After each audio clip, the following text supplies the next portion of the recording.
Hello বন্ধুরা, তোমরা সবাই কেমন আছো? আবারও চলে আসলাম আরেকটা দারুণ স্বাদের রেসিপি নিয়ে। আজকের রেসিপিটা আশা করি সবার কাছে ভালো লাগবে। আজ তোমাদের দেখাবো কাঁচা আমের বার্মিক আচার।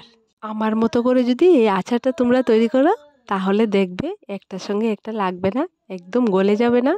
আমি এখানে নিয়ে নিলাম 3টে কাঁচা আম, ছিলে ধুয়ে পরিষ্কার করে দেখো লম্বা লম্বা করে পিস করে নিলাম। আমের ভিতরের অংশে যদি দেখো একটু আটির ভাব চলে এসছে, তখন এই আমটা দিয়ে এই আচারটা তৈরি করলে খেতে দারুণ লাগে।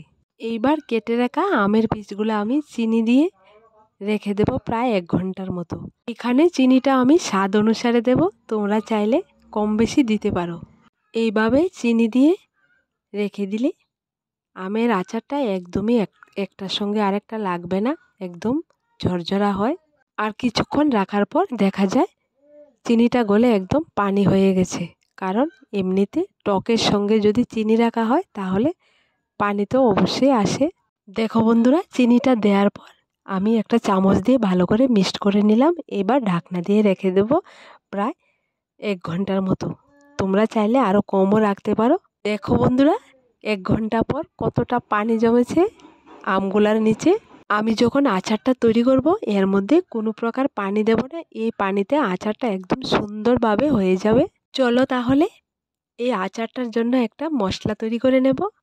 এখানে আমি একটা প্যান বসিয়েছিলাম, প্যানটা গরম হওয়ার পর দিয়ে দিলাম 2টো শুকনো লঙ্কা আর দিয়ে দিলাম আস্ত জিরে, আস্ত মৌরি। চুলোর আঁচটা লোতে রেখে মশলাগুলা ভেজে নেব হালকা নেড়ে নেড়ে। মশলাটা ভাজার সময় দেখবে দারুণ একটা স্মেল আসে। এই মশলাটা ভেজে যদি এই আচারটা তৈরি করা যায় তাহলে আচারটার টেস্ট অন্যরকম হয়, খুবই ভালো লাগে।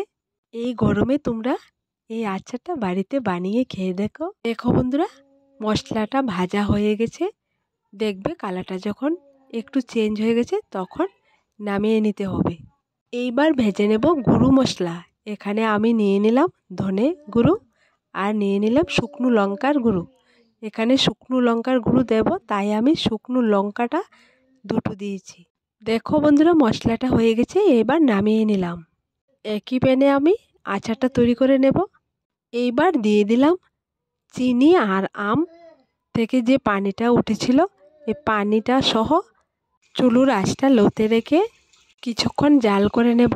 এরপর দিয়ে দেব স্বাদ মতন লবণ। আগে থেকে চিনি দিয়ে যদি এইভাবে আচারটা করা যায় তাহলে দেখবে একদমই গলবে না, আচারটা একদম দানা দানাই থাকবে।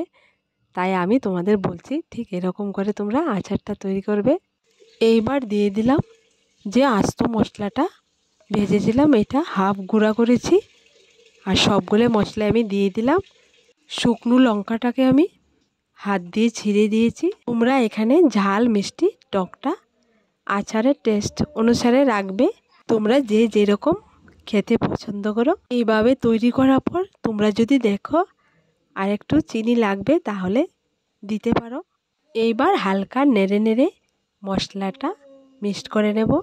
এইভাবে 5 মিনিট রাখার পর দেখবে একদম আমের কালারটা চেঞ্জ হয়ে গেছে। দেখেছো বন্ধুরা, আমি বললাম না চিনিটা আগে দিয়ে রাখলে আমটা একদমই গলবে না, দানা দানা থাকবে। আচারটা একদম রেডি হয়ে গেছে, এইবার নামিয়ে নেব। দেখেছো দেখতে কতটা সুন্দর লাগছে। তোমরা এই আচারটা তৈরি করে 1 বছর ঘরে রেখে খেতে পারো, একদম নষ্ট হবে না। তাই তোমাদের বলছি আর দেরি না করে আমের মরশুমে তোমরা এই আচারটা বানিয়ে খেয়ে দেখো।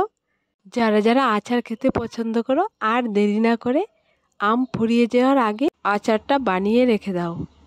কমেন্টে আমাকে লিখে জানাবে এই আচারের রেসিপিটা তোমাদের কাছে কেমন লাগলো। আর আমার দেওয়া রেসিপিগুলো তোমাদের যদি ভালো লেগে থাকে তাহলে আমার এই চ্যানেলটাকে লাইক, শেয়ার এবং সাবস্ক্রাইব করে পাশে থাকা বেল বাটনটি অবশ্যই ক্লিক করে রাখবে, যাতে করে আমার দেওয়া নতুন নতুন রেসিপিগুলো সবার প্রথমে তোমাদের কাছে পৌঁছায়। তাহলে আজ এখানে আবার দেখা হবে নতুন একটা রেসিপির সাথে। টাটা বাই, সবাই ভালো থাকো, সুস্থ থাকো, এই দোয়া রইল।